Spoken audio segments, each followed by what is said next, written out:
What's up, guys? Welcome back to another episode of Imperfect. I have Norrin Shearer on the set. How you doing, brother? I'm doing great, man. How about you? I'm doing pretty good, man. I am on, hyped for our episode, bro. Dude, that's how I'm feeling. Me too. I'm glad to be here. Heck yeah, man. So Norrin and I know each other because we went through hell together. Yeah. How was that, bro? Well, so we were in NSAC together, National Student Advertising Competition. We had to design an ad campaign, present it in front of a bunch of people. It was this big deal, and it sounds really cool. It's a great experience, but really, what it came down to, I mean, it was the guy in charge that really made it pretty rough difficult for us. But yeah, it definitely made it very difficult. I'd say one or two people that were on the team too made it a little difficult too. Yeah. You know, so, but yeah, INSAC was a great program. I talked with Travis Williams. That was also, if you guys remember from episode 3, I believe. No, episode 4. He did INSAC, and he was talking about this great experience, and it's just amazing. You get to learn a lot of like things about photography, Photoshop, writing, copyright, storytelling. Yeah. All this stuff. And I'm like, this sounds amazing. And then we joined it. It was rough. Yeah. You know? Well, especially how much, because you did like a ton of videos for it. You spent so much time recording for it, and they only used like a little bit. Yeah. So then they had you do all this extra work, all the stuff you went out and did on your own, and then they were like, nah, man. Yeah, that's why I think it's like the program itself was so great, but I feel like a lot of it was just so unorganized. Yeah. I mean, a lot of us were doing so much of the other work and not enough work. And honestly, to this day, I don't know what the fuck I did. I was just like kind of there at class to class. And I'm like, what am I supposed to do? Oh, that? Okay, I'll get it done next class. Next class, I'm like, all right, I did it. What am I supposed to do? Like, yeah. Well, I was the copywriter, but I only wrote like maybe 3 things. Yep. So I felt like I was barely even in the class, because then what I did write, they didn't even end up using. Yeah, I know. And it sucks too, because a lot of the scripts I wrote didn't ever get to flourish. And the videos I did make, I was like, these are not very good. Yeah. It was stressful, man. Yeah, it was very stressful. But it sucks too, because literally the semester after, me and you get a class again. We're like, oh, awesome. And this awesome professor walks through the door and was just like, hi, I'm your professor. Also, I'm the professor of INSAC. And I'm like, all right, who is this? Yeah. Who is this woman? Like, let's see how she is. I forgot that the old professor left, and let's see.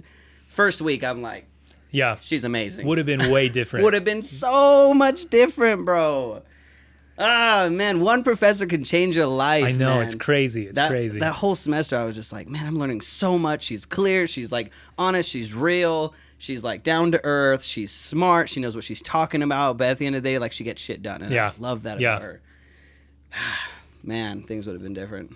So why did you decide not to do it this year? Well, part of it was that experience of last year. Yeah. And I having not met Summer yet, you know. But the other part of it was, so I'm a resident assistant on campus this year. Oh, so I'm an RA, right. and that job takes a lot of time and stuff too. Yeah. I barely feel like I have enough time to do anything fun.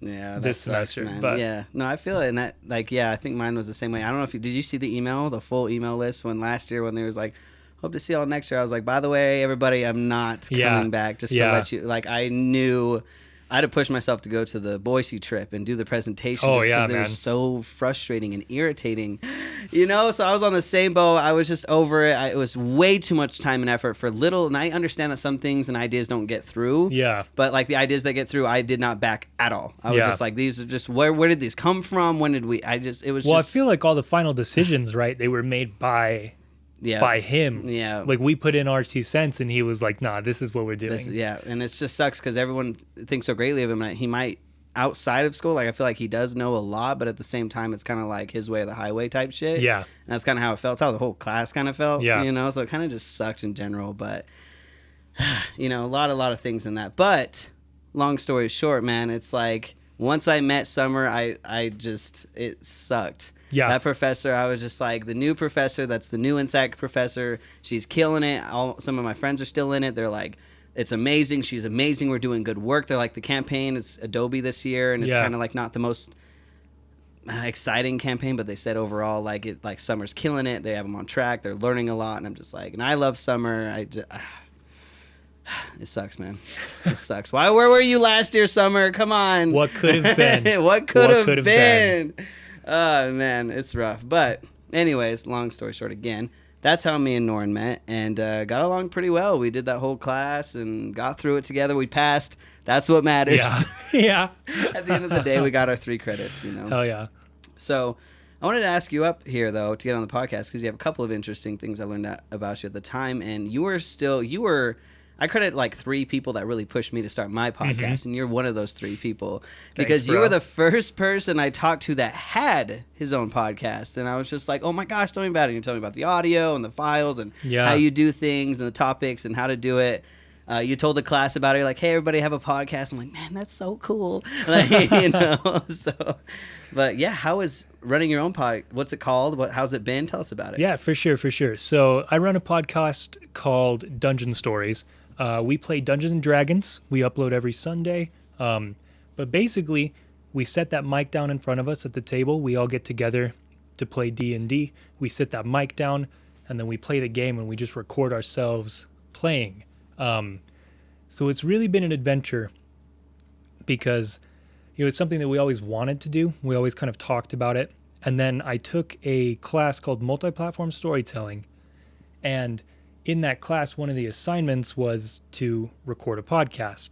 And so the whole semester I'd been doing stuff about D&D. The website that I built was about D&D. I wrote blog posts about it. So it just kind of ended up like working out. So we recorded our game, and then we had the file for it. And I was like, we did it. We made our podcast, right? So we uploaded it, and then it was so fun to do. So we made Twitter and Instagram and Facebook for us, and then just every time we play, we record and upload now. So that's awesome, man. So yeah, explain to me, because I've always been a hardcore gamer. I never got like the opportunity yet to sit down and play some like RPGs, right? Yeah. And so I've always played video games, but tell us a little bit like what is D&D? Right on. So Dungeons and Dragons, you said you play a lot of video games. Right. Basically, a lot of the stuff that in video games came from D&D. So if you talk about like you're leveling up, you're increasing your stats, you're getting stronger weapons to take down stronger bad guys, right? Like all of that kind of originated from Dungeons and Dragons. So So the idea is Dungeons and Dragons is a tabletop role-playing game, TTRPG. So what you do is you get a group of friends together. You can have like 2 people up to like 9 people. Like it's really just a way if you have like at least one other person, you can play a game. I think the sweet spot is if you have like 4 to 6 people. It's probably the sweet spot in there. One person is the dungeon master, and it's the dungeon master's job. That's me on Dungeon Stories. I'm the dungeon master. Their job is to tell the story. So the way that it'll work is I'll kind of like set the scene for the players, right? So I'll say like, you are walking through a forest at night. The moon is glittering overhead. You can see the stars in the sky. And as you are walking through this forest, you can see in the distance, through the fog, through the mist, there's a castle that's kind of growing larger on the horizon as you approach it. And as you make your way toward this castle, you watch the drawbridge rises up in front of you and closes, cutting off your entrance into this castle. All of a sudden, out of the trees, a group of 6 goblins comes storming out, and they're screeching at you in their language that you can't understand. And then I say, what do you do? And that's the important part. Dungeons and Dragons is all about what do you do? After I set the scene, it's my job to sit back and let the players react, right? So my players will say, oh, well, I have a spell that lets me understand languages, so I'm going to try to talk to the goblins. Another player might say, well, I draw my bow and I fire. I'm going to attack them. So you can do basically anything that comes to mind. And when you say what you want to do, you'll roll your dice. So that player who's trying to talk to the goblins, I'll say, okay, what do you say? And they'll tell me what they say. So they cast the spell. They can speak goblin now. The goblins can understand them. They say like, they're like, hey, calm down. Let's have a conversation. And I'll say, okay, roll persuasion. So they're going to roll their dice. And depending how well they roll will depend how the goblins react. I'll kind of judge that. If they roll high, I'll say, okay, the goblins kind of put their weapons down. They're ready to listen to you. if they roll low, I might say the goblins think that you're making fun of them, and so they're gonna fire an arrow at you. And the person who says, "Oh, I'm gonna shoot my bow," they're gonna roll to see if they hit or not. The goblins are wearing armor, so they have to roll high enough to see if they strike the goblin. And then if they can hit the goblin, they have to roll to see how much damage they do. And that's kind of where the game aspect comes in. So basically, what it is it's just collective storytelling. So I set up the world, I set up the scenario, and then I'm in charge of playing everyone in the world. I play the people that they talk to, the shopkeep that they're buying stuff from. I play the king who's sending them on the mission. I play the bad guys who are trying to take them down. The players are worried about their character. They choose what race and class they are, so whether they're like an elf wizard or maybe they're a dwarven fighter. So they choose who they are. They come up with a backstory for their character. So they say, like, I was born in this place. This is what I did all my life. This is why I'm adventuring. And they kind of give themselves a reason to be an adventurer. And then I take that story, work it into the story that I've prepared for them, and then we just kind of play off one another. It's a lot like improv. D&D works best if you have kind of a yes and mentality. Like, if I say something, it's the player's job to take it and expand upon it. And then whatever choice the players make, it's my job to take that and expand upon it. So there's no like one way that a game can go. It's always different every time based on what the players do, based on what I have prepared for the players.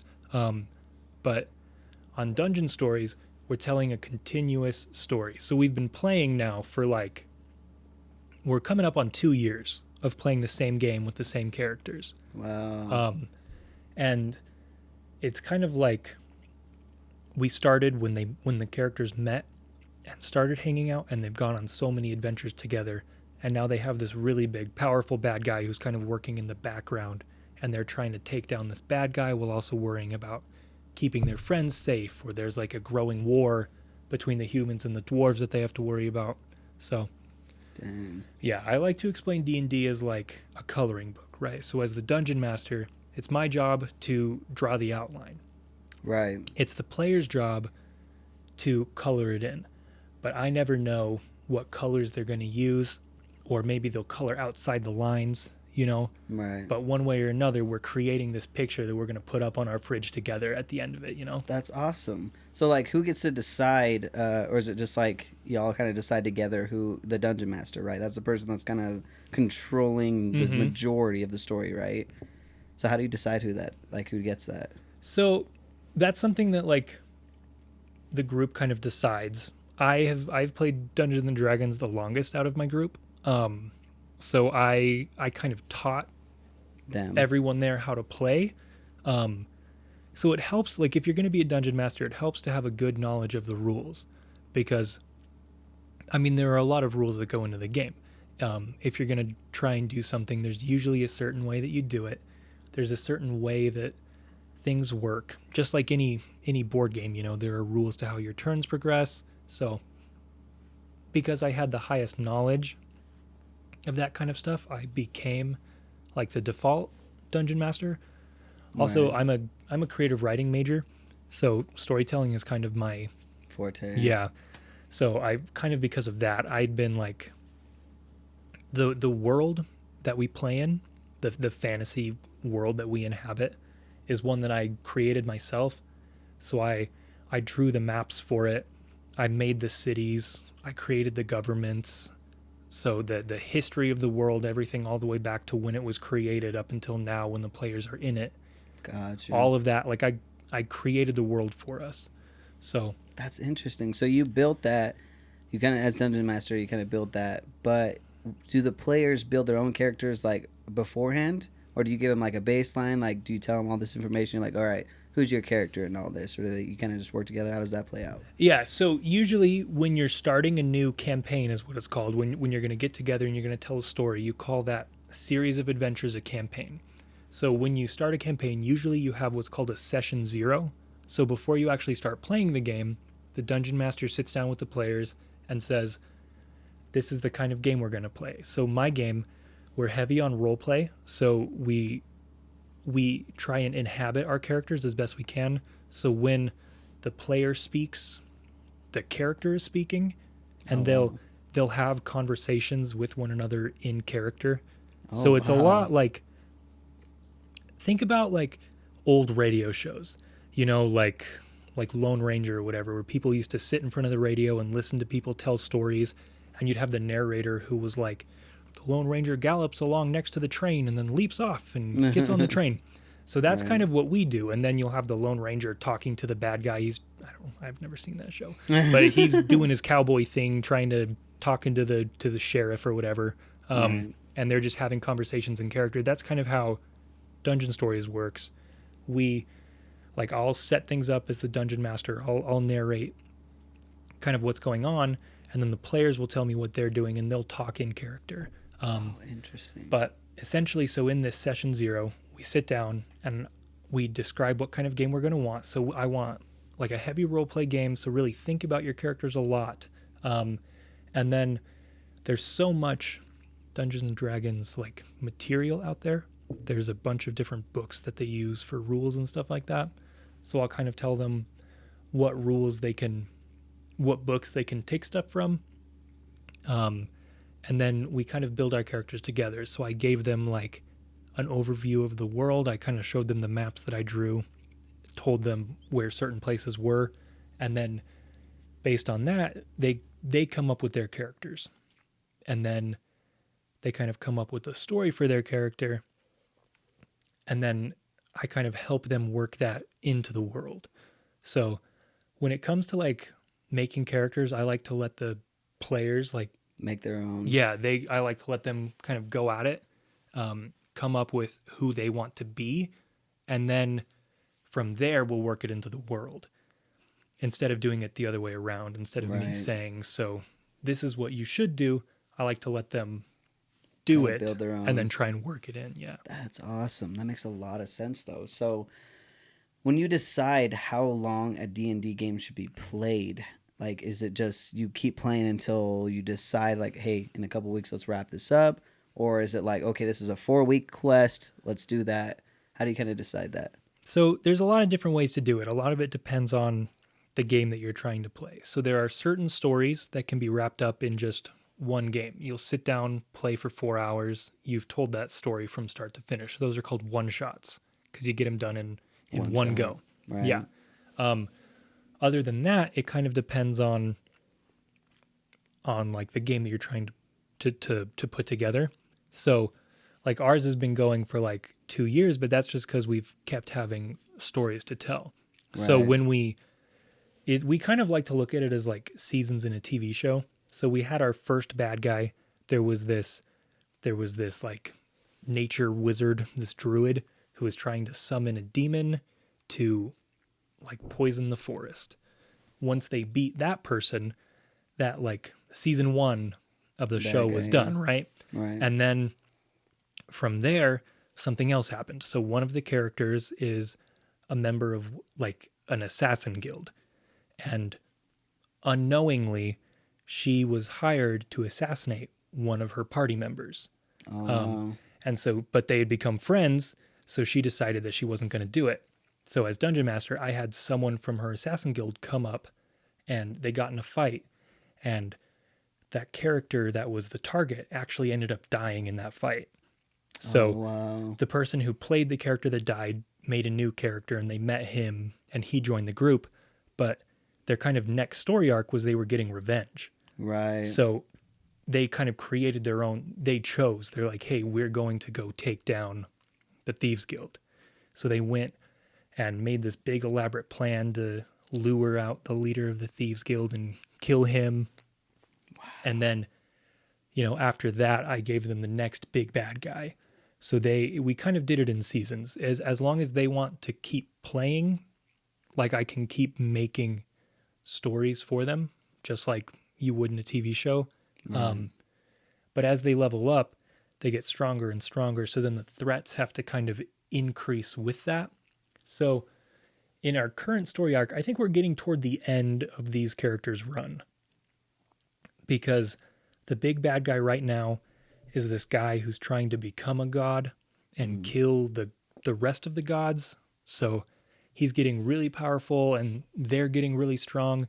So like once you beat the guy who's trying to become god, then like there's not a lot of places you can go from there Right. without making it feel kind of anticlimactic or like a step back. So I think, once this story arc wraps up, we'll probably find a way to close it up with a nice little bow, send the characters on their happy ever after, So you do it kind of like seasons where you'll play it by season. I'm sure like a lot of shows will do, and they're like, you know what? I feel like we're at a good arc. Let's finish it this next season. So that way you can kind of play it without continuously, and, keeping it going. Yeah, and then when we finish this up, when these characters' story is done, you can always just make new characters and start again and tell new stories. And that's kind of the thing with Dungeons and Dragons is there's never like a limit to what you can do. There's never a limit to what kind of stories you can tell. Right. So you talked about like rule books, how there's like different rule books. Like, is there like a core one that's like, is Dungeons and Dragons kind of like an overview, or is Dungeons and Dragons like that one rule book?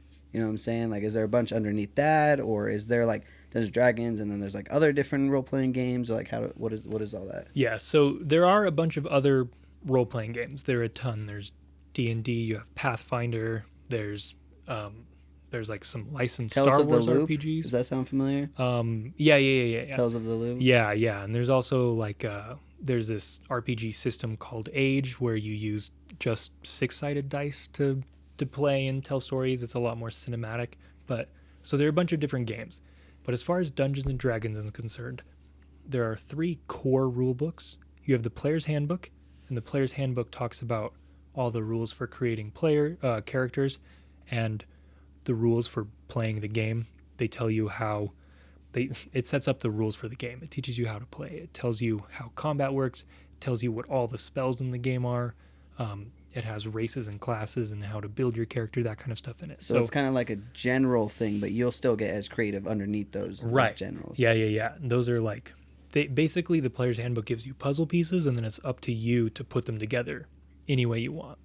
And then you have the Dungeon Master's Guide. And the Dungeon Master's Guide is specifically for Dungeon Masters. And it has tips on how to run the game. So it tells you about how to make things go smoother. It has a bunch of like random tables that you can roll on to see what happens in certain places if you can't come up with something quick enough. So it just has like tips for dungeon masters and tools for them to use. Rules clarifications. So like if something doesn't quite make sense in the player's handbook, or if the player is trying to do something that maybe the player's handbook doesn't cover, then the Dungeon Master's Guide will have kind of an answer for that. And then the third core rule book is called the Monster Manual, and the Monster Manual has a bunch of like stat blocks for different monsters. So basically the Dungeon Master can choose monsters out of the Monster Manual to have the players fight. So it's kind of like this encyclopedia of bad guys. Right. So it has like the players fill out their character sheets, put all their stats and abilities there. The Monster Manual is full of like character sheets for all the bad guys in the games, from little things like wolves to big things like ancient red dragons. Wow. They have the stats in there. And then there are all these other rule books so Dungeons and Dragons is published by Wizards of the Coast, and Wizards of the Coast publishes supplements for D&D.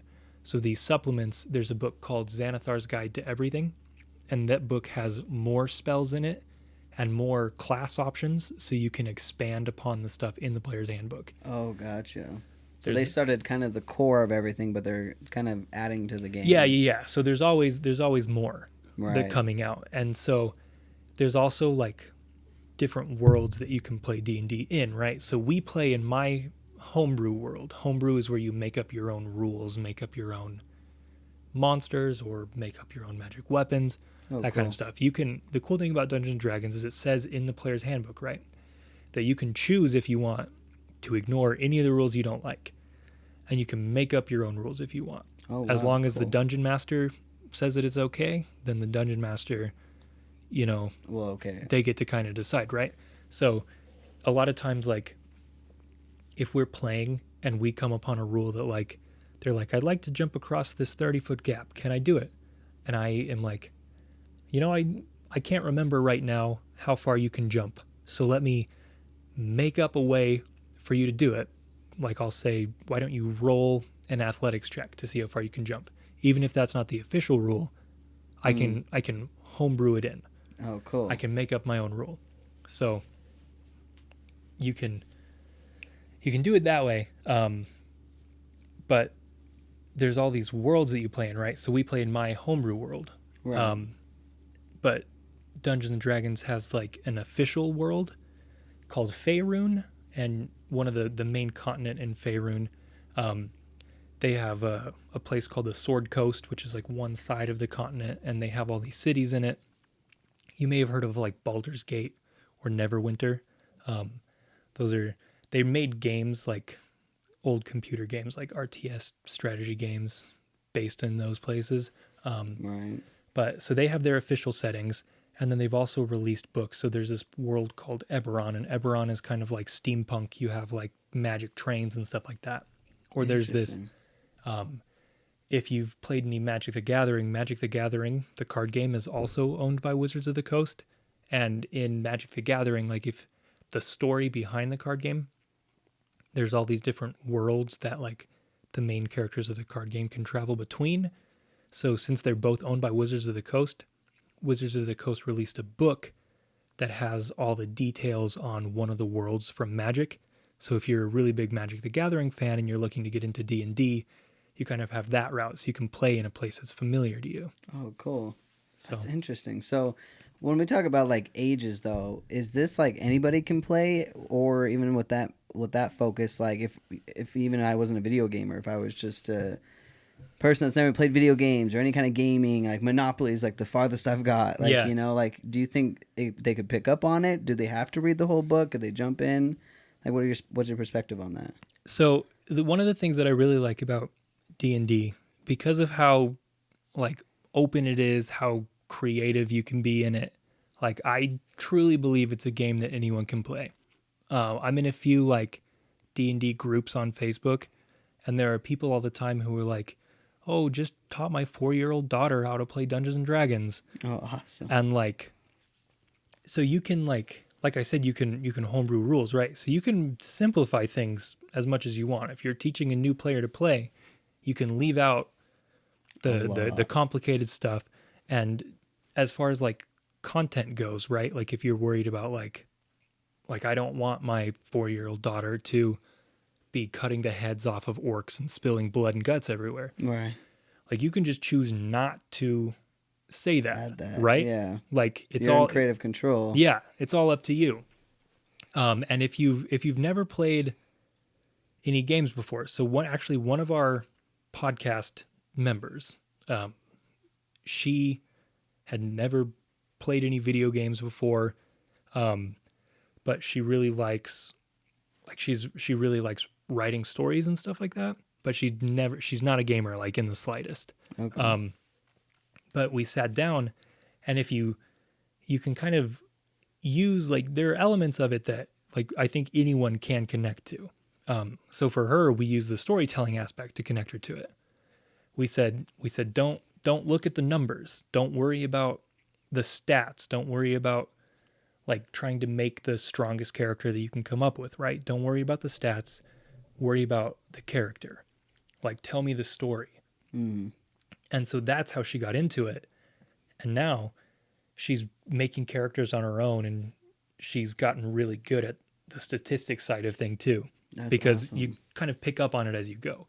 Because the game really is as simple as saying what you want to do and rolling a dice.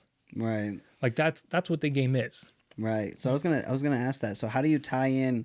I like this idea that I guess I've always kind of thought that you have complete total control, but it's really nice not only to have those guidelines, those kind of core values, but on top of that, you mentioned these dice that kind of, which I think it intrigues me even more, is not like, oh, you made it across the bridge, congrats, and that's one person controlling. It's like that roll thing. So explain a little bit more of that, how that the dice kind of play into that game, into D&D. So I think like the idea behind the dice in Dungeons and Dragons, right, is that nothing is ever sure, right? Like you may have this plan in your head in real life. You might say, I'm going to go to the store. I'm going to buy this bag of chips and come home, right? It's going to be like a 10-minute trip. But on your way, you might slip walking out of your house on the ice on your staircase. You might get stuck at every red light. Like things go wrong unexpectedly. Right. The dice kind of represent that. So, and they also make it feel a little bit more like a game as well, because there's that element of chance thrown in there too. Exactly. But essentially, so you have stats. You have strength, which is how strong you are, how much you can lift. You have dexterity, which is like how nimble you are, how good you are at dodging things. You have constitution, which is like your physical health, your hardiness, how much health that you have is determined by that, as well as like how good are you at like resisting disease or being poisoned. And then you have intelligence, and that represents like your book smarts. How much do you know? What have you learned? And then wisdom represents like your street smarts. So it handles like tracking or not getting lost, or being able to tell the time just by looking at where the sun is in the sky. Because that's not stuff that you learn in school, that's stuff that you pick up on being out in the world. And then you have charisma, which is how good you are at interacting with other people. So you have these stats, and then each stat is assigned a number, and depending what that number is, you'll get a bonus to the stat. If you have a high number, you'll get to add things when you roll for it, or if you are really bad at it, you have a low number, you'll subtract things from your dice. Oh, wow. So then what you do is you'll say like, I'm going to, like, maybe one of your party members has been wrongfully accused of a crime. They're locked up in jail, and you and your party sneak in, and you're trying to bend the bars apart to let them out, right? That's going to be strength. So as a dungeon master, I'll say, okay, that's going to be based on your strength. So you'll roll a d20, a 20-sided dice. So you'll roll the dice, and then whatever your strength bonus is, you'll apply that, either add or subtract it from the roll. Depending what the final result is, the DM will say, okay, that's high enough to bend the bars apart, or that's not, you didn't roll quite high enough, you just can't quite find the muscle to do it. Yeah. Interesting. So that way, that makes it a lot more fun to be able to, even you as the person that's kind of controlling, or at least focusing on the game, it can throw you, because if a player throws that dice, then it kind of bends your story. So I feel like I definitely can see how adaptive and interesting that could be, because you're building this character where, like you said, you have this plan for your character to do something, but if they roll the dice, it kind of changes the story, and it's like, okay, well, you can't bend the bars, and the cops are coming. What do you do? Yeah, like, exactly. You know? Exactly. So it's like, so you keep adding on. That's interesting. That's really interesting. So this is D&D. What does your podcast do with D&D? You just kind of record the whole conversation? Did you start this? You said that you've been in the story for 2 years. Have you started the podcast since then or after? Or, how's the podcast kind of play into all this? Yeah. So, and what's the name of it? We want to get the name. Right. So we're Dungeon Stories. We upload every Sunday. But basically, what we do when we sit down to play the game, we record the whole thing. We put a mic down in front of us, and we record us playing the game. And the idea behind it, is that we're telling a story. The idea is that we've created characters that people will enjoy. We're telling a story that people can connect to. So we have a story about heroes, and the characters in the show are all from various walks of life. One of them, like I said, is like an ex-assassin. She was a member of the Assassin's Guild and then was betrayed by that guild, so she left it, and now she's kind of like a hero working with this group. One of them is like a princess from this tribe in the forest who she kind of had to go against their traditional ways to set off against the will of her tribe to stop this evil power from rising, and now she's not sure if she'll be welcomed back home or not. Wow. We have a character who is a cleric who spent his whole life at a temple for the god of medicine, the god of healing, and then the big bad guy of the campaign, the guy who's trying to become a god, he destroyed that character's temple. And so now he's joined up with the heroes to try and stop that big evil guy. So we have all these characters with different histories and different abilities who've all come together with a common goal to take down this bad guy. So the idea is that we're telling a story, just like any show that you would watch or any like radio show that you would listen to way back when. We're constructing a story.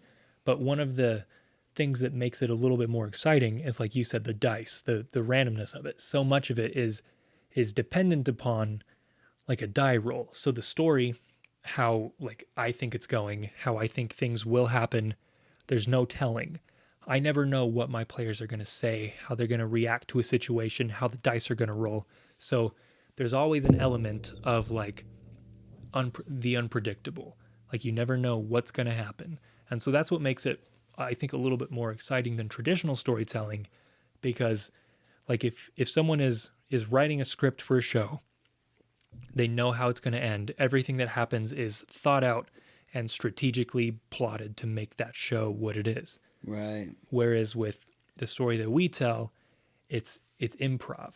Right. Like whatever happens, and we have to roll with it. Mm-hmm. There's no take backs. We can't go back and edit things out. I was about to say, that was going to be one of my questions, is have you ever like something happen, you're like, let's go back an hour. Yeah, no, if something happens, it happens, right? So Dang. Like if we're playing a character for so long, you get really attached to that character, and then they fall in combat, they die. Like that character is dead. Dang. And so we have characters die on the show. It's happened a couple times. It might happen more. Maybe everyone will stay alive till the very end. There's no telling. But there's no telling. There's no telling. Because you set the stage, you put yourself in this position, then you start rolling, and you're like, okay, now we're here. Let's do this. Oh no, and it's just like consistently adapting. Yeah. You know. Yeah, and so there's a lot of like D&D shows out there. In fact, more than you might think. One of the things that I found out after getting into the TTRPG like podcast community is I realized that there are a ton of shows out there. A lot of people doing the same thing, but the difference is the people who are doing it. We are a group of really solid friends. We're friends in real life. We're not just like a cast who's been like selected for this show, right? We're real friends. So when you sit down and listen to us play, there's that camaraderie between us all. We're really comfortable with one another, so we can crack jokes really fast. We know each other well, so we have that going for us, as well as especially around this area with like being in Pocatello at ISU. Mm-hmm. There are a lot of college kids around, so I think people involved in like the college sphere, hearing other college students produce and be creative, like that's another really interesting aspect that we have. That's a huge plus. Yeah, it's not like we're not celebrities who do this for a job. This is something that a group of friends do for fun. So we have that, like, it's something that we all want to do. So we put that passion into it. Right. That's exciting. I don't know if you know, but I think I brought it up once. Did you know Nerds and Stuff by chance? I checked them out after you told me about it. Oh, yeah. You did? Really? Yeah, for sure. That's crazy. Yeah, so that's Nerds and Stuff was a guy, my old boss here on campus, but he was a videographer, and he was just my boss, and I thought it was kind of normal, kind of talk to him. I knew he was a little bit nerdy, and I brought up YouTube one day, and he's like, oh, yeah, I got to upload tonight. And I was like, upload what? You upload to YouTube? And he's like, yeah, I have this like channel about D&D, and that was the very first time I was like really exposed. I've always, like I said, heard about it, but never really got the opportunity. But he's like, yeah, you should check it out. And I went online and found Nerds and Stuff. He doesn't upload anymore, sadly, because him and his friends, same thing, they were playing a lot together, but he moved, and so now the channel kind of died, which sucks. But going through, I was watching a lot of his old content. He got like 3,000 subscribers, tons of views, but people were really watching that thing. And it's crazy to see the comments, because when YouTubers upload, like just a normal YouTuber, it's like a different kind of story every time, but to see somebody like comment on every single video, be like, oh, I can't wait to see what happens next video. And you go to the next episode, like, this is crazy. I don't know where we're going to go next. Like, reading the comments, it's like people get so engaged. Like you said, I definitely can relate it to those movies and TV going experience, because I feel like they're that invested into these characters that they're just like, what's going to happen? Yeah, you know? Yeah. That's the idea behind it, right? Like, we want to create stories. We want to create characters that people can attach themselves to. So when people are trying to get into D&D, they're trying to learn it, or they're trying to find D&D content to watch or listen to kind of get a feel for it. If after I suggest my podcast, right? After I say, listen to Dungeon Stories, That one first. After Dungeon Stories, I always suggest Critical Role. So Critical Role is a group of voice actors. So you have like Matt Mercer, who voices like McCree from Overwatch. Oh, what? You have Travis Willingham, who he's Thor in a lot of the Marvel cartoons. Dude, no way. Yeah. That's big names. Laura That's Bailey, crazy. who's in like The Last of Us and like Gears. She just Dude, was. No. Yeah. Wait, who was she in The Last of Us? Do you know? I don't know if I've never played Last of Us, but it's one of my favorite games. Yeah, that's crazy. Yeah. But yeah, so you like Ashley Johnson, who's in Life is Strange, and I think she's also in Last of Us. Dude, this is wild. Yeah, Liam O'Brien, who's so big names. Yeah, big names, big names, like huge names. Yeah, big voice actors, especially in like they do a lot of. They're mainly voice actors, right? They do a lot of video games. They do a lot of anime. Like Liam O'Brien was Gaara in Naruto. So they do a lot of anime, a lot of video games. But they sit down and they play D&D every Thursday. So Matt Mercer is their dungeon master, and he is so good. Like we've said on the podcast before that Matt Mercer is the official god of Dungeon Stories, because we love the guy to death. Awesome. He's so good at what he does. He's an amazing storyteller. He's so smart. But they sit down and they play D&D, and they have really high production value.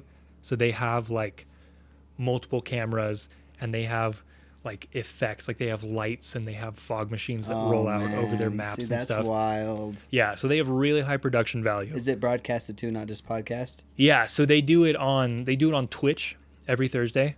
Are they together? Yeah, like physically together. Yeah, they sit down in the same room. They're all at the same table. They sit down and they play D&D. They upload, so they stream live on Twitch, and then they'll upload to YouTube, and they'll upload a podcast form of the same episodes. Right. And they just launched a Kickstarter last year. So they were asking people to donate money so that they could turn their D&D adventures into an animated TV show. Dude, that's nuts. That's wild. So the campaign was running. The Kickstarter was available for 45 days. They got $1 million. What? In 45 minutes. What? So they ended up with over $10 million in their campaign. Dude. So originally it was going to be a 22-minute animated special. They ended up with enough money to make a 12 episodes, like season 1. That's so wild. Did it come out? It hasn't come out yet. It's going to come out end of this year. Okay, so they're working on it. Yeah, they're working on it now. How many subscribers does that channel have? Oh, Roleplay. Critical Role, dude. They have at least 1 million. Like they get on average, like Thursday night, like people watching them, they'll clock in between like 700,000 to like 1 million viewers on their Twitch. That's like wild. Every Thursday.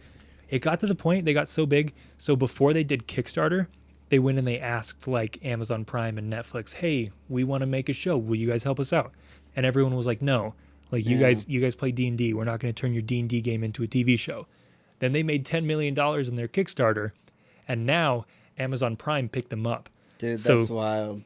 So nobody wants to pay attention until people are paying attention. Exactly, right? So season 1 is going to come out. I think they're going to do it on YouTube. It'll be available for everyone to watch. Maybe like a YouTube Red series, maybe? Probably like that. I'm not sure exactly how they're going to do it, but so like season 1 is going to be available for everyone, right? Mm-hmm. And then season 2, Amazon Prime is going to make. So season 2 is going to be an Amazon Prime original, and they're going to put both seasons on Amazon Prime.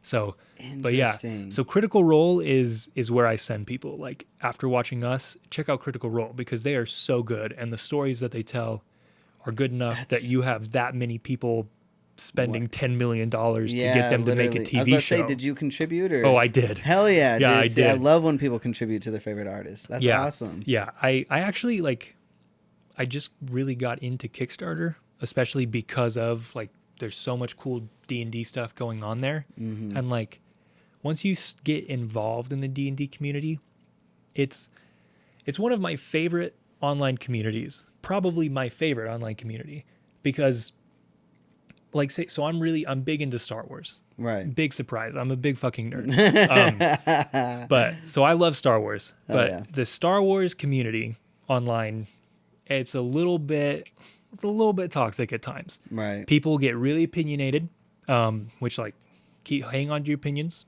Right. That's real good.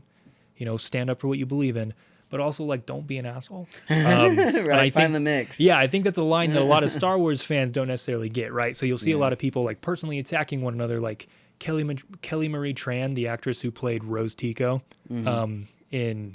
in Last Jedi, and then the 30 seconds of screen time she had in Rise of Skywalker, right? Right. People the Star Wars community bullied her online so much that she deleted her social media. I saw that. And completely left. And then all the hate that she got and that her character got is probably the reason she only had 30 seconds of screen time in Rise of Skywalker. Right. Because they were too oh man, people don't like her that much that we shouldn't put her in the movie. Yeah. Which that's a different conversation. But what I'm saying is, so the Star Wars community can be really mean at times, but the D&D community is full of amazing creators and amazing people who are very supportive. That's awesome. So you'll have people who are like, hey, I'm making a Kickstarter and it's going to be for this really pretty set of dice.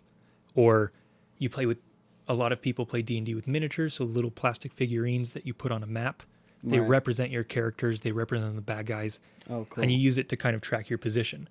So there are people who are like, I'm making specialty miniatures. So Critical Role, actually the first Kickstarter that I backed was a Critical Role Kickstarter where they made miniatures, little figures of their characters.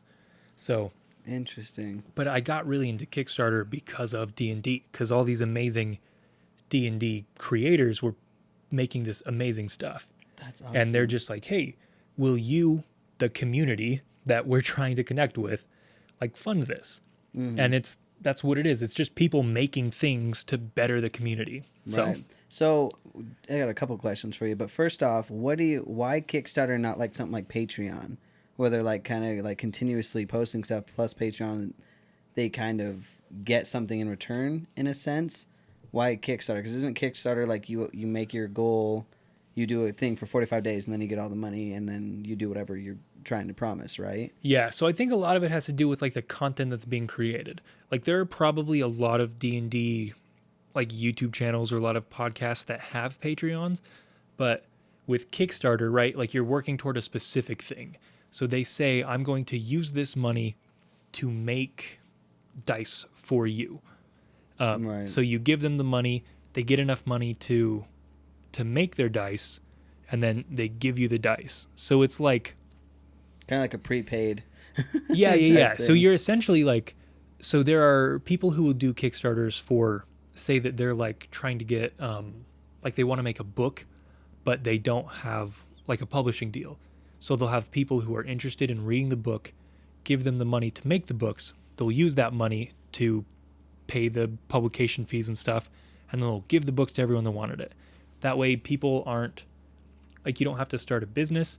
You don't have to worry about making too much and not selling it, because people are only paying for it if they want it. Right.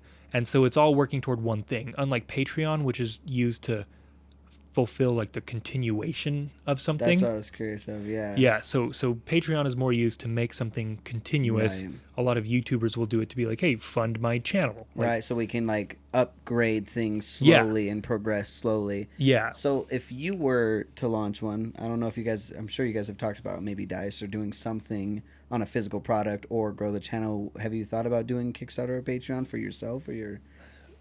For us, what we would probably do is Patreon, because we would have something more Kickstarter is for making things, and none of us are super good at making things. We don't necessarily have anything physical to offer people. Like But the storytelling. But the storytelling, right? Because you said the one thing they had like maps and they had effects, and so when you tell me the story, it's like, oh, maybe that's where you could. Yeah. Like if we had a Patreon, we would use that money to upgrade our sound equipment, get us into recording like actual video. Right now we record in like the common room in my dorm complex. Oh, awesome! So we don't have because most of us live in dorm rooms.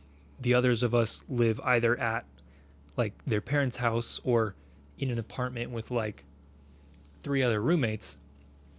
So there's not a lot of really good recording spaces. So we just use what we have, right?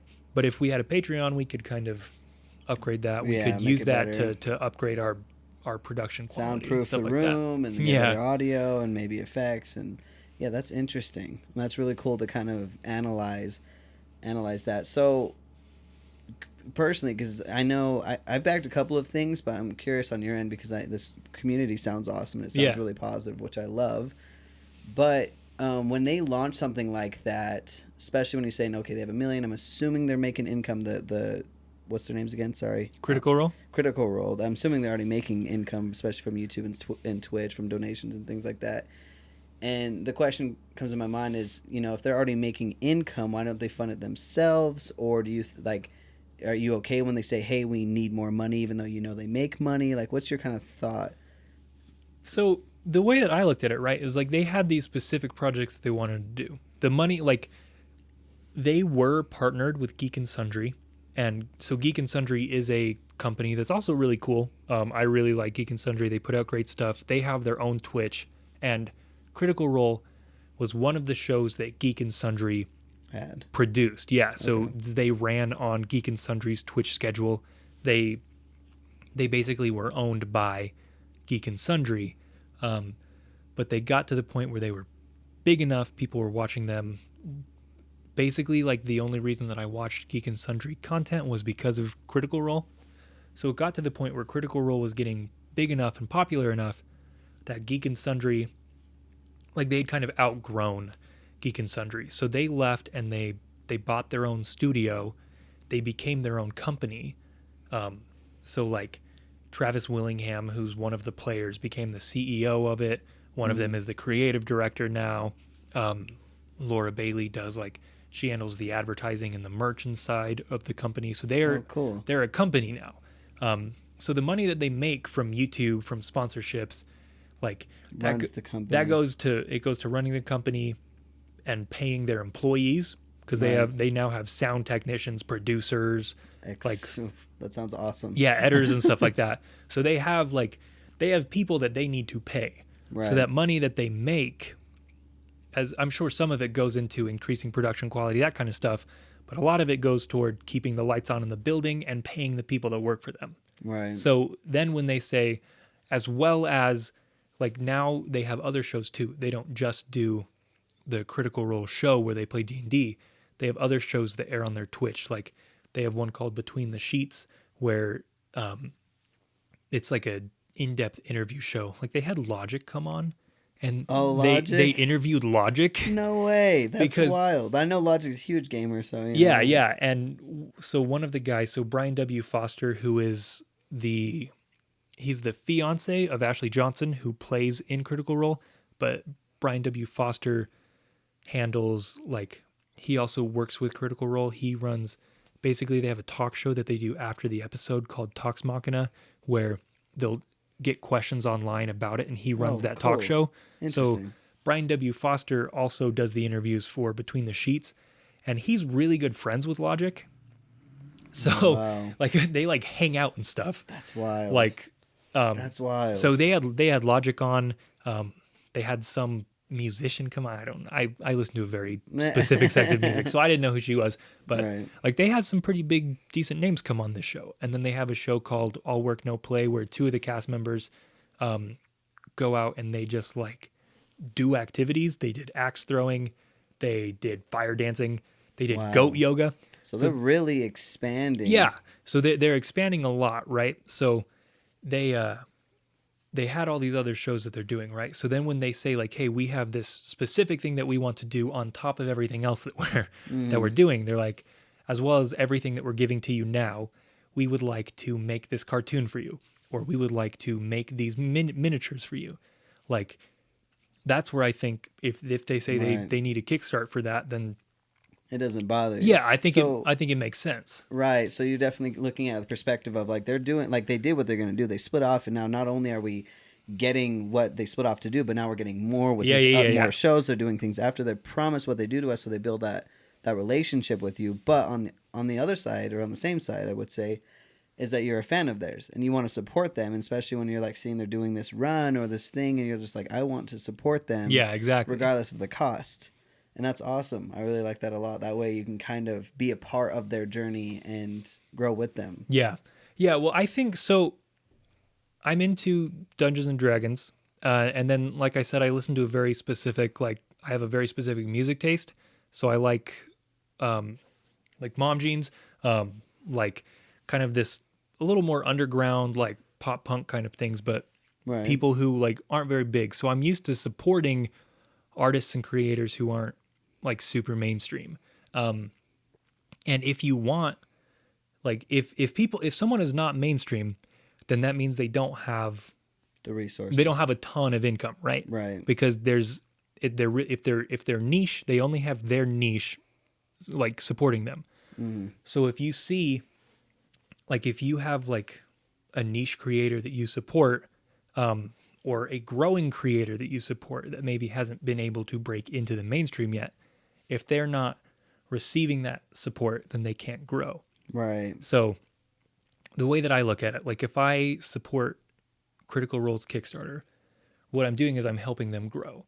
Or whenever, like I have Spotify Premium, right? So I don't need to buy physical albums for the bands I like anymore. Right. But I know that they get better contributions. They're able to from albums. Exactly. Correct. They're able to grow and stuff more if I buy those physical copies of that. So a lot of times I will pre-order, like I'll do pre-order bundles where I'll get like a t-shirt and the album or whatever, just because I know that if I want to see more from this artist, if I want to see more from this creator, I need to make sure that they can sustain themselves doing this. Right. And you're supporting them. I love that a lot. And I didn't think about that either, but I'm the same way. I listen to a lot more mainstream, a lot of artists I can name, but I do the same thing, especially with the artists I really feel like really core to. Yeah. I always do. Of course, you bump Spotify. It's easier way to get to and from work or whatever. Yeah. But I always buy the album as well because I like that physical thing. You know, you're helping them, that contribution. And although they have the money, it's like as long as they're putting out good product, I would love to support. And that's why I was kind of curious of what your thoughts of it. Because sometimes people do things online and they're like, you're already a millionaire. Like, why do you need more money? But it's like at the same time, I mean, I understand if they're like already a millionaire, they're like, I'm going to do the same thing I'm doing, but keep giving me money. Right. You're like, what? But if they promise you, hey, the show's going to get better, or we're going to have this, we're going to do X, Y, Z, we're going to give you something back if you do this, and then they have a good lead, like it sounds like they do, like we're going to split up to our own show, did it. We're going to add more shows, did it. After show, did it. We're going to give you products, did it. Like if they have a good contribution, hell yeah, support them. Yeah, well, especially as like a creator of a like growing podcast, right? Like I know how important it is to have that support. So like I'm totally willing to go out and give that support to creators that I appreciate because I think it's important. It is. Like if I want them to be able to continue doing what I like, if I want to see more of what they're putting out that I enjoy, I have to make sure that it's sustainable for them. Yeah, I totally agree. Obviously. Yeah. It's awesome when you find somebody that's like, hey, I love what you're doing. I love your podcast. It's good. It's good support. So yeah, learning about all that. I mean, I've had tons of questions, man. So much have been answered, and honestly, I just got to get myself into a D&D game and see feel it out. You know, hey, maybe we'll have to have you come on and guest. We'll be a guest. Play with us? Like, I want to kill him, get him. Yeah, dude. But yeah, so a couple things. I want to kind of bounce off away from our D&D talks and stuff because I know you have this core value of storytelling in general. You love storytelling, tell through the D&D, but we also have some very similar shows and movies that we absolutely love that I'd like to just kind of whip out and talk about because I am very passionate about some as well. Yeah, for sure. And two of the biggest, with our movie, we'll start there, is the Star Wars, of course. I mean, like you said, you're a big nerd. I'm a big nerd. I've loved Star Wars for so long. In fact, I made my fiance watch all the new series because when we got together, she's like, I haven't seen them. I'm like, you cannot watch this unless you understand. Yeah, for sure. And so we did. But yeah, I want to talk about The Rise of Skywalker, the last Star Wars that came out. And so I read a lot online. A lot of people hated it. Okay, and I'll set the stage real quick on my side, and I'll let you go for it. But when I left the theater, I felt, and I do this quite often, it's very rarely that I'll actually catch it in the moment and I'm like, this is awful. It's always like, man, this is really good. I tied up a lot of things. There's a couple of thoughts I'm kind of whatever about, but overall I'm like leaving Star Wars and I'm like, this was awesome. They wrapped up so much of my thoughts and the things that I feel like they needed to tie up. And so I felt good until you go online and you're like, holy shit, people are pissed. I thought I was a fan, but these, like you said, the same thing is just post on post and YouTubers and everyone just going out. This was bullshit. This is garbage. The reviews, it's like on Rotten Tomatoes, it was like 20% or something. I can't remember. Super low. So what's your thoughts? Okay, so I feel like I need to preface my thoughts because apparently, like, whether or not I like a Star Wars movie is controversial now. So before I dive in, Gage, I want you to tell me your history with Star Wars. History with Star Wars? Tell me when you what was the first movie you watched and when did you really fall in love with it? Like, give me your history with Star Wars. Because I fucking love Star Wars, and if we're gonna talk about Star Wars, then we're gonna talk about Star Wars. Okay, so I need to see where we're coming from. So I started watching Star Wars, Phantom Menace. I watched it out of order. I just remember Phantom Menace, and my uncle was like, you got to watch this movie. For sure. So that's when I watched it, and I was like, whoa, this is really good. But I didn't really dive in until the first movie came back, or the first new movie came out with Raya. I can't remember the name of it. Do you know? Yeah, Force Awakens. Force Awakens. Yeah. I know you're going to kill me on this because I know you know your shit. But when that came out, that's when I was like, okay, this is fucking amazing. Cool. You know what I'm saying? So that's when I went back, rewatched them 2 or 3 times with the fiance, once with her, 2 or 3 times, really prepped it out. And then when that movie came out, I was up to date. And then, of course, followed the storyline really along all the way through. And so my history with it was that I love it as a TV show. I love it as a movie series. I think it's really well written. I think the cinematography is fucking amazing. I think the storytelling is really well done. Really well done when it's ties it all together. I think you're right when you say like when you talk about like her only having 30 like seconds or whatever the fuck, like things like that. There are a lot of annoying things, and I'm sure you'll dive into it more than me, but overall I think that really attaches me as like a filmmaker and just cinematographer and all those things is how well they pay attention to detail. So with all that being said, but please like rip it apart. So like my dad is a huge, like, he's probably one of the biggest like influences in my life. One of my biggest role models is my dad. But my dad is a big nerd. My name is Norrin, right? I'm named after the Silver Surfer from Marvel comic books.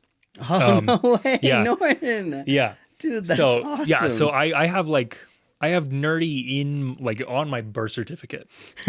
So I was born to be a nerd, and that's thanks to my dad. That's awesome. He's the one who got me into video games. When I moved to college, he was like paying my World of Warcraft subscription so we could play together while I was away. Mm-hmm. But he taught me how to play D&D, and he had me watch my first Star Wars movie. And we started with A New Hope, episode 4, the very first Star Wars. Right. So we started from the beginning. I don't remember exactly how old I was, but it couldn't have been more than like 9 or 10. Oh, damn. Okay. How old are you now? 21. 21. Okay. Yeah. So we watched A New Hope, and I was like, hey, that's really cool. And then we watched Empire Strikes Back, and I was like, Darth Vader is Luke's fucking dad? What? The twist, first, like, as a child, you're like, what? Yeah. Like 11-year-old me was like, I have never seen anything like that in movies before, or in any TV show that I've watched. Like, my lifeblood at that point in my life was SpongeBob. And no one is ever going to tell me that Plankton is SpongeBob's dad, right? Like they just didn't do that anywhere else. Right. Yeah. So after I watched and kind of caught up, I remember like we went out camping in our trailer one time, and we had this like battery powered TV, and it was raining out one night, so we watched Attack of the Clones in the rain in our camping trailer on this battery powered TV. So I kind of grew up with it, but I feel like I really fell in love with Star Wars because of the Star Wars: The Clone Wars TV show. I never watched that. You should watch it. Oh yeah, dude, it's on Disney Plus. Oh hell yeah, super good. But it's like it started airing on Cartoon Network, and then Disney bought it, and then they're making like the final season for it. It's coming out. Still airing? Yeah, How many seasons does it have? Well, season 7 is what's coming out, right? But they took a break for it for a few years. Oh, okay. So season 6 was supposed to be like the end, and that was a Netflix original, like the year after Disney bought Star Wars. Oh, okay. And then they made Disney Plus, and they're making like the final season to it. So yeah, they had to kind of like end it prematurely. So this is actually going to finally wrap things up. Oh, cool. So if you haven't watched it, watch it because it's good as hell. And when's the first season take place? So it's during the Clone Wars. So the show takes place between episodes 2 and 3. Okay. So it's like Anakin's not a Padawan anymore, but it's the height of the Clone Wars. So you have all the like the clone army, and Anakin actually has a Padawan in this. So Anakin is training this girl named Ahsoka, and she's my favorite Star Wars character of all time. Out of all the movies and books and TV shows, right, Ahsoka Tano is my favorite Star Wars character. But so that show just kind of, it is the Clone Wars. It's talks about like the gritty battles of war in space. You get to know the clones way better. So when Order 66 happens and they kill all the Jedi, it hits way different. Oh, yeah. Because you get to know them as characters and see how attached they are to the Jedi. So interesting. It's crazy. So it's so good. In fact, I just finally got my girlfriend to start watching it. Oh hell yeah! And she is just in love with it. Loving it. Yeah. Okay. Cool. Yeah. Love it. So so Clone Wars is really what did it for me. And then I remember, like it was my sophomore year of high school. Force Awakens came out. And I went, like, as soon as school got out, I went and I sat in line for like 3.5 hours before we watched it and fell in love. So I absolutely love Star Wars. Oh, yeah. All Star Wars. I've seen every movie, but I've seen all the TV shows, at least all like the newer ones. Right. So I've seen all of Star Wars: The Clone Wars. I've watched all of Star Wars Rebels. I've seen all of Star Wars Resistance. Mandalorian? Yep. Oh, of course, Mandalorian. Mandalorian is so good. Right. And I've read basically like all the novels that are canon right now. So there's a bunch of novels that when Disney bought Star Wars, they're like, no, those aren't real anymore.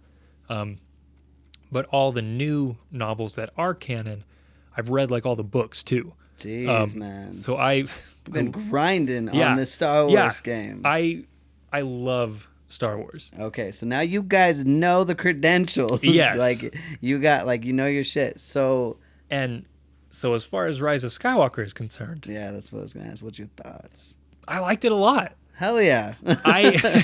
I like Star Wars. I loved Force Awakens. I really liked The Last Jedi, which is really controversial, and I really liked Rise of Skywalker. Did you like Solo? Yeah. Okay, fuck yeah. Yeah, that's another one where people liked were Solo. like, I liked Rogue One. Oh, good. There is no Star Wars that I don't like. Right. Because here's the thing about Star Wars, right? Like if we want to talk about storytelling, which is my thing. Forte. I'm a creative writing major. Oh, yeah. The reason that I love Dungeons and Dragons is because I love the stories that we tell, right? Right. Star Wars to me, while it is not overly complicated, it like there's so much more to it than it appears to be. Like Star Wars at its core is a story about light versus dark. It's a story about good versus evil. Mm-hmm. And there's nothing that I love more than like a good hero. Like I love I love heroes. I love the idea of people who save other people. Right. That's like something that I always like aspire to be, something that I always like wish that I could be, even though I know I'll never get to go on crazy adventures, right? Right. Like we have to find our own ways to be heroes in our own life, right? Yep. Like I can't, yeah, exactly. And that kind of helps me live out that hero complex I have. You know, it's like if I can't swing a sword around and save people, I can't like use the force to save someone's life, right? Like I can hold the door open for them in a Walmart, right? There you go. So we have to be our own heroes, but the kind of heroes that I dream about are like Luke Skywalker, right? They're like Obi-Wan Kenobi, like these people who are good because they want to be good. And so like that's what Star Wars is to me, right? It's a story about heroes. It's a story about light versus dark. At its core, it's good versus evil.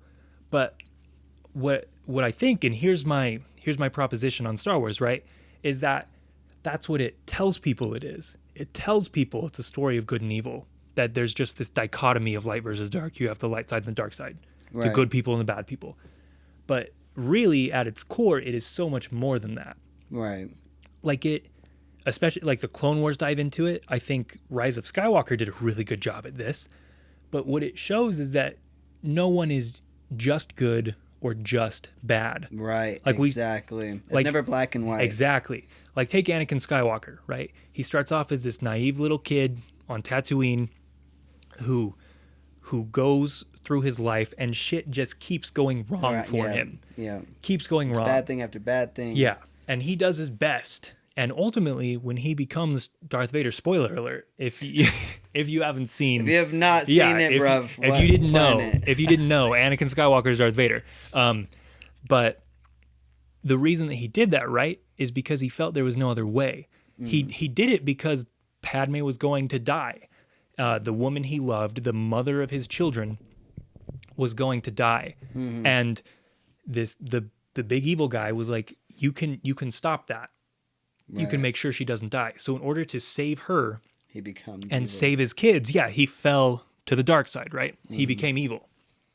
And then he stays evil for a little while. And then at the end of Return of the Jedi, the end of episode 6, what does he do? He sees his son face to face. And he's finally like, no. Yeah, and he knows, right? He comes back. We see the same thing. If you take like Ben Skywalker, right? Kylo Ren, or Ben Solo, Kylo Ren. We start off seeing him being super evil. He kills his dad, and then in Last Jedi, he is just full of rage. Yeah. And then towards the end, what happens? Like he comes back around, or we see Rey in Rise of Skywalker battling. Yeah. With the being tempted to the dark side. Again, it was never black and white. That darkness was always there, that she was continuously trying to fight back. And so what Star Wars teaches us, right, is on its surface, it teaches us good people are good, bad people are bad, the good people always win. But at its core, what it teaches us, right, is that there's no, like, it's not that black and white. Yeah. The person that you think is so bad, the person that you think is so evil, you never know what could be hiding inside of them. They just need the right person to help them see the light. I agree with that 1,000%. Even in real life, there's a darkness in everybody that can be found out by. It's always like, oh, Darth Vader's like evil. It's like, yeah, but look at the shit he went through. Yeah. Like, and that's how you think about even real life. It's like these people that are cranky and pissed off at the world. It's like, damn, like they went through things. They lost a kid. They lost a grandchild. Their house got things. The government fucked them over. XYZ. You do enough times. What does that create? Yeah, you never know what made that person the way they are. That person, like that bank teller who's always really grumpy and mean to you when you go in, that makes you want to use the ATM instead of walking inside to the front desk, right?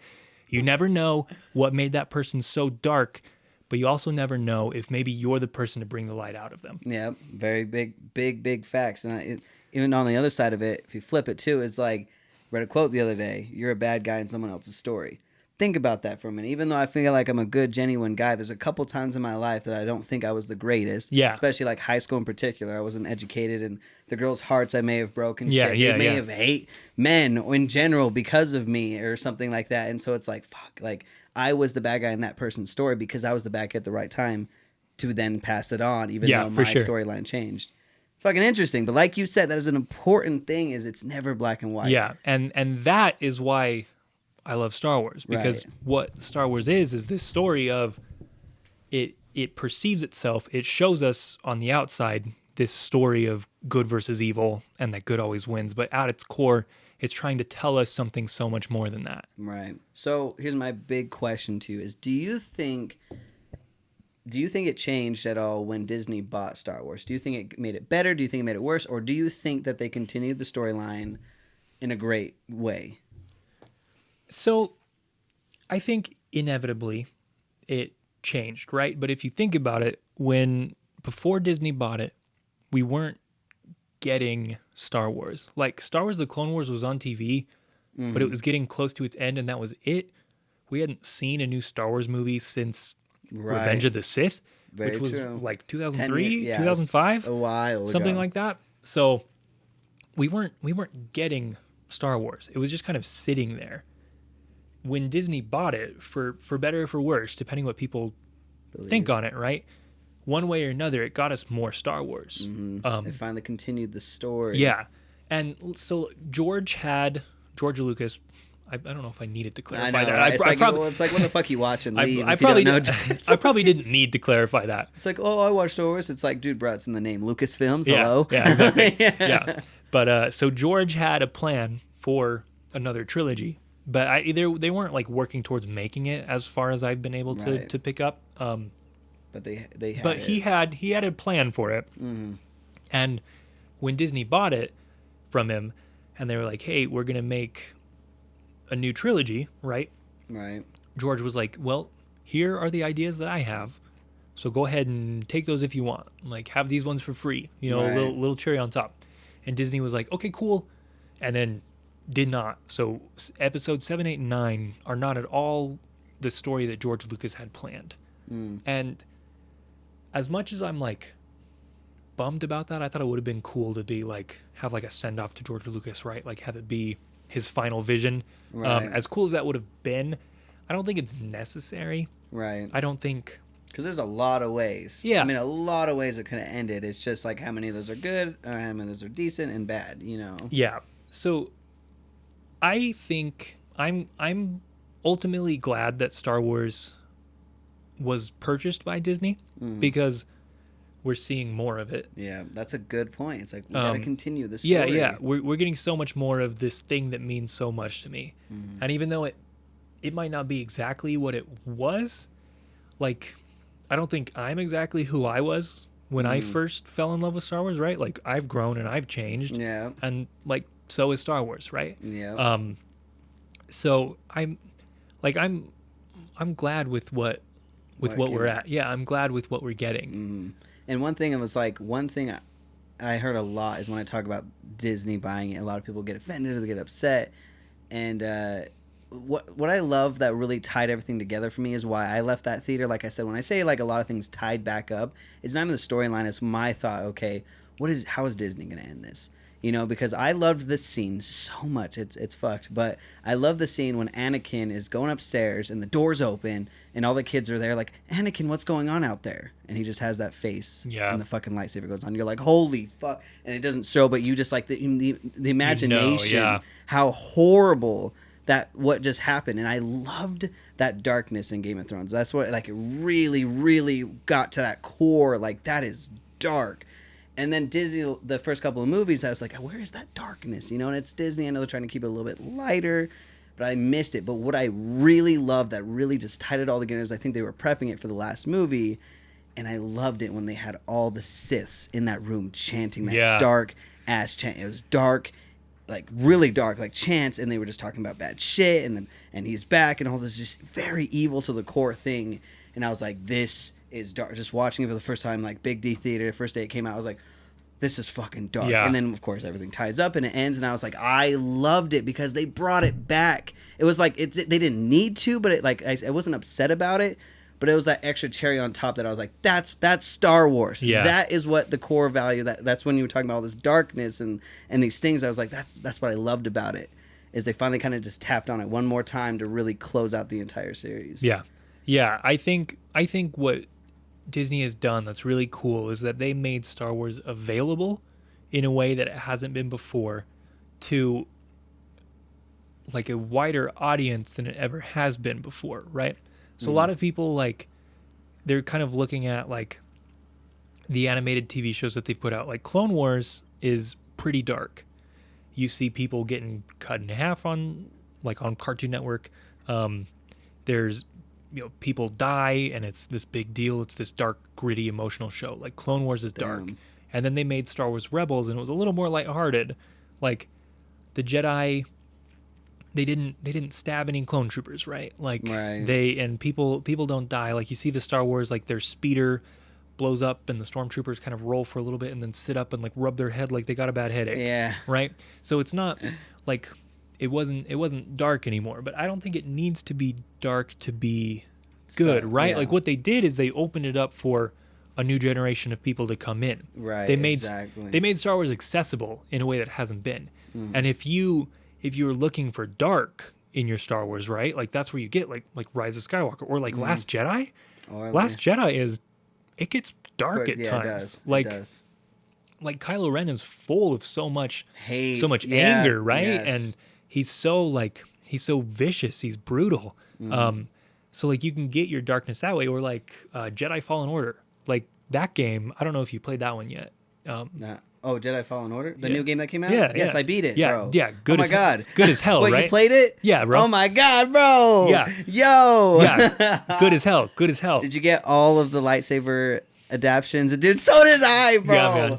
That's crazy. I haven't talked to someone that played that game. That game is fucking phenomenal. It is so good. That was the best 15 hours of my life. Oh yeah. The gameplay. Like it's been so long since I played a game that the gameplay was the fun, the storyline was fun, that everything was so like together. Like it was just enough open that you could like choose what planets to go to, but just close enough that kept your story on track. Yeah, yeah. But like that story, that gets a little bit dark. That story of the Padawan falling and becoming like the Inquisitor. Yeah, the first like 20 minutes, your friend or boss, coworker, or whatever, like dies. Straight up murdered right in front of you, right? It just gets murked. Yeah. Like I thought this was going to be a whole storyline friend. Yeah.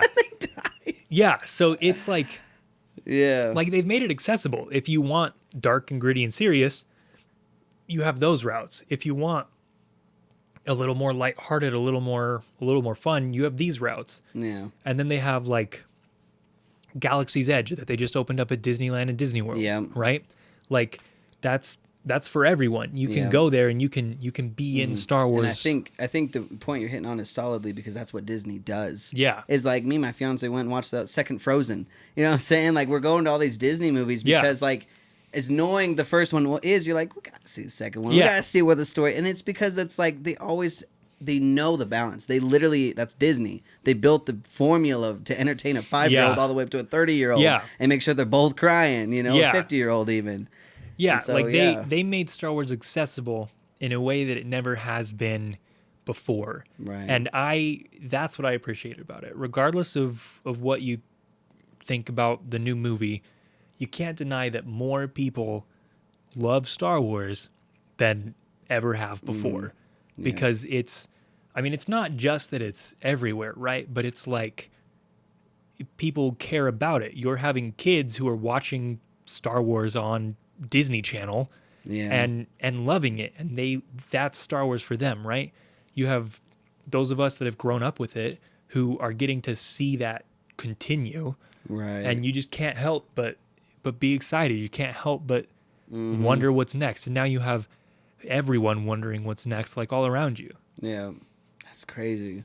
Never thought about it like that, but it's insane. I love that idea of it. It is more accessible because it's just a good story. You know what I'm saying? And it's like you said, like the beginning has that kind of more adult feel kind of thing or whatever. Definitely kid love, but now they really got to diversify. So two things I think you really hit on is Disney made it more accessible and all that, but they also continued the series, which may or may not have happened. I mean, most likely would have. I don't know.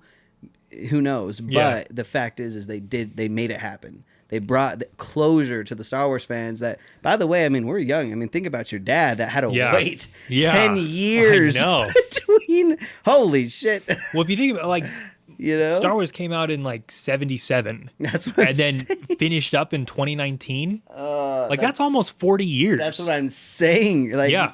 if you find a 50-year-old, they were a kid in the theater that saw the very first one. Yeah. And, That's how my dad was. man. My dad tells the story of how he went and saw the first Star Wars movie. He saw New Hope in a drive-in theater with his cousin. And as they were walking out of the drive-in theater in 1977, him and his cousin had picked up sticks off the ground and were fighting with lightsabers. Just right, like 2 hours after the movie started, they were already in love enough to want to be Jedi themselves. And from 1977, that's what, like, my dad has been invested and involved and following and waiting. Right. Yeah. For these movies, and he finally gets to get that closure. This whole time, yeah. Good for him, though, man. Good for him. So, yeah, I love those thoughts on Star Wars. Love it. I mean, it's just a good way to think about it. Good positive thinking to kind of be like, hey, Star Wars is actually pretty good. Enjoy it. Don't be so damn anal about it. Yeah. You know? And so I know that people, like, you love a show, you get critiqueful. You know what I'm saying? But overall, it's like you want to enjoy the experience. And Yeah. That's the whole point of all of this, is just to kind of just sit back, get out of your own head, and enjoy the series. And one way I like to always, like, be positive about it is, like, in reality, in like even our reality, is anything can happen. I mean, like the whole starship could have blown up with all the main characters on it. People would have been pissed, but it's possible. It's true. It was an ending that could have happened. Like, it's literally endless infinity ideas of how it could end. So you just have to, like, understand that anything is possible. Yeah. And accept it. But with that being said, I want to lead us into away from our movies and talk about a show. Okay. That we haven't talked about yet. Game of Thrones, bro. Game of Thrones. And this one I am very, very, very, very passionate about. This is my favorite show, even above Star Wars, which I love, but this is my fucking thing. Hell yeah. I love Game of Thrones so fucking too. much, bro. So, and I bring all that up to kind of say, oh yeah, I love movies, but now I'm going to stab at my own statement, because what was your thought? You've watched all the series, Yep. right? Yep. All the way through. Yep. What did you think about season 8? Okay, so There's a lot to unpack, but I want to see kind of where you're standing on it. So I said that I love Star Wars because it's Star Wars. I love all Star Wars because it's Star Wars. I don't think I can say the same about Game of Thrones. I don't love all Game of Thrones. Season 8 was not that good. Yeah, agreed. And the way that I look at it, right? Like, the basic tenets of storytelling.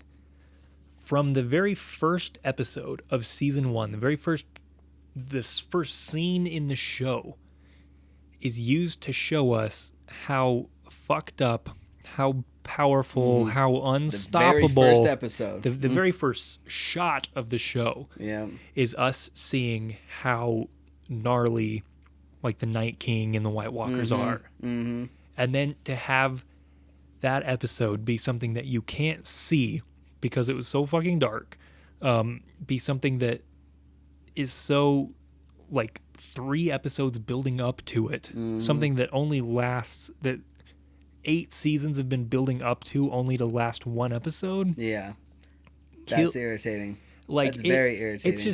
It's just not great storytelling. Yeah, like, you're right. Like, the very first episode, you get so caught up in so much of Game of Thrones that you do forget the very first shot is what George R.R. Martin planned this entire time, was these White Walkers. It's going to be all this bullshit going on, but these White Walkers, bitches, pay attention. We're going to make it the first shot so you know we're there. You know what I'm saying? And I think that's exactly it. It's so much lead up for that season 8. Yeah, so there's this thing in storytelling, this idea or theory or whatever you want to call it. It's called Chekhov's gun. So the idea is there's this old Russian guy named Chekhov who wrote some books. He's not important. What's important is what he said, right? So Chekhov's gun, it's this idea in storytelling that, like, the example is if you have a gun, like if you're writing a scene and you mention in your writing that there is a gun hanging above the fireplace, Chekhov says that gun has to go off. That gun has to fire before the end of the story. So if you mention something, it can't just be There. for no reason. Yeah. And they use that in writing because you're choosing words. Anything that you find important enough to mention in your description of something has to be important in the long run. Right. That idea, I think, is even more important in filmmaking because you're not just choosing the words at this point. You're not just writing, there's a gun above the fireplace. If you are making a show, if you are filming something, you are showing people's eyes are on the gun above the fireplace.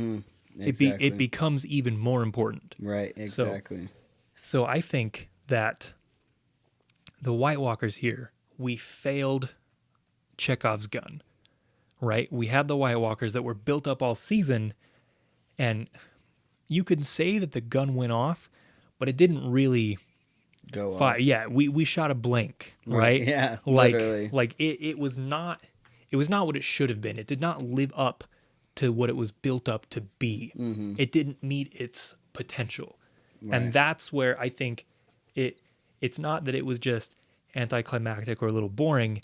It was fundamentally flawed storytelling. Yeah, I agree. I agree completely. As I feel like the storytelling was so much of the issue, and I think a lot of it has to do with. I don't think George R. R. Martin's released his book yet, but his last book is supposed to be a different ending of what the series is, and I feel like they got a little bit ahead because it's funny we talk about D&D, but D&D from the show, our favorites, is the biggest thing that really just drove me crazy is we spent so much time on Arya's storyline, so much time. She's the what do you call it? No man with no face, or Yeah. You know what I'm saying? So like that whole storyline was so much focus of what she could have been, this very killer assassin, which she showed a little bit of, but a lot of it was of her being able to take people's faces, which they really climaxed at when they show the season, not the red wedding, or was it the red wedding? Well, I mean, what's it called? When after the red wedding, when she comes in and feeds. Yeah, the phrase. But what I can't remember what the episode that's called. But yeah, when that happened and she became Frey, was like, oh my, what just happened? This is insane. That was so much buildup. But then I think it was during that season or the season after that, it disappeared. The whole storyline, a whole season of the pain and the misery and being blinded in the streets trying to survive and fighting the other goddess with but the other person with the other female with no face, just to see that ending with nothing. That's like the biggest disconnect I saw. Is like you said, it's like a gun or whatever. Like we're showing so much of this because obviously there's going to be a point of this in the end. Yeah. If she had an episode like she stopped by, something happened, and she left, great. She spent so much time there to learn this trade to never use in the last couple of seasons. Yeah. I think like I love Game of Thrones so much, but I think that once we got towards the end, I think they were just trying to do so much in a short time. Yeah. I think that season 8, if it had been, so it was 6 episodes long? Mm-hmm. I think even if it had been 12 episodes long, it could have been a lot better than it was. Yeah. Because they just introduced so much. Like we didn't even mention Daenerys burning down King's Landing. Yeah. Right? Like we didn't mention that shift, that character development that she had. The whole, 8 seasons. Yeah. Yeah. Like we didn't even touch on that yet. But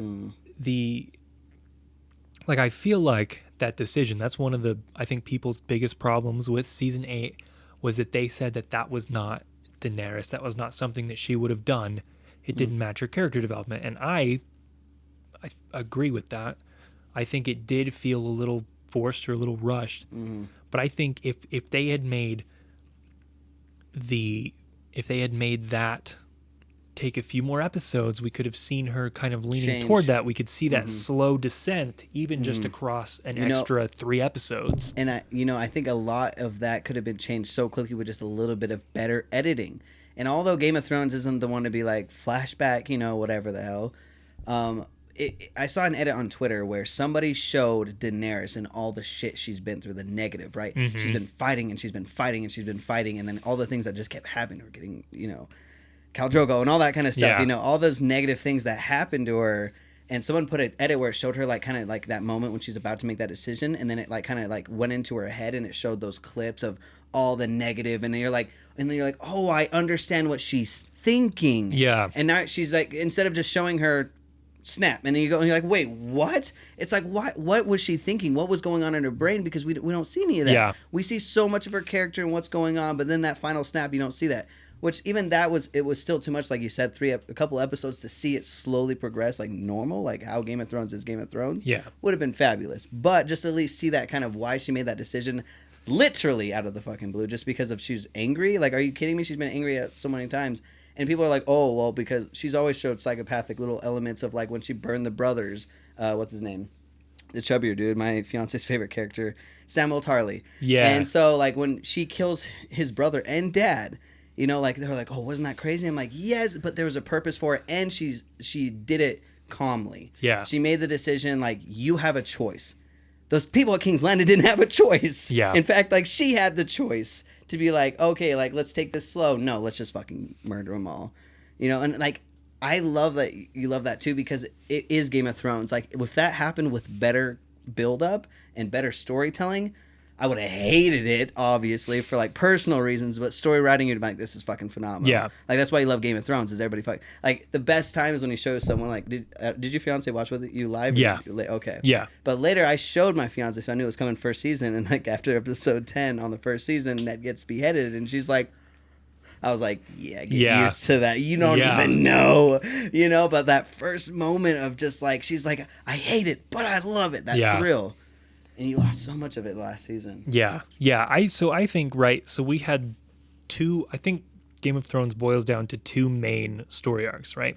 We have the fight for this Iron Throne, and we have the White Walkers and the battle against the Night King.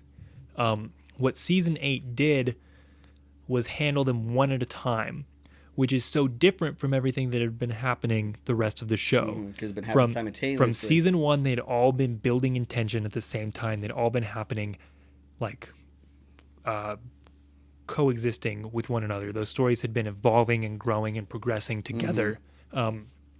Even though they were almost two separate stories, they'd been combined and progressing at the same time, like they were one story. And when we got to season 8, instead of continuing with that trend that had been going on from season 1 of both of these growing at the same time, they handled them one at a time. Right. So the characters were all focused on the Night King, and then he died, and they were like, all right, cool, that's that. Yeah. Now let's go. Now let's go to King's Landing. So I think if they would have made those happen simultaneously, if maybe the... Instead of killing the White Walker third episode, made it maybe the sixth episode where everything is kind of the same time. Yeah. So the episode 3 hits, that's when the Night King died, when they had that battle at Winterfell. Maybe Winterfell falls and they have to escape. The only place they can go is King's Landing. Yeah. They get to King's Landing, the White Walker army and the Nightwing shows up with his zombie dragon flying in the skies, and they're there with Cersei and the Mountain. So it's finally all the characters, for the first time ever, all the characters in the same all of place. It is together, and then they have to not only fight the White Walkers but also Cersei's forces. So it's all three of them fucking... Yeah, everything's happening at once, and then just like the show has been all along, we have everything happening at the same time in this epic conclusion. I think that would have been way cooler I agree. than what we got. I agree so much so. And it's like, there's so many moments. I mean, the Battle of the Bastards, and like, so good. There's just so many moments of it that cinematically and mind-blowingly just it ripped me apart. Yeah. Like emotionally watching the show and these characters that you are so attached to on like different levels. Like I feel like you get to know a character, but in this, like you're not knowing like who they are, but what they're thinking, what made them that way, what future things you think they will do based on their attitudes, and it's just you learn so much about them that I feel like you just fall in love with these characters so much. And it could be said with Hodor.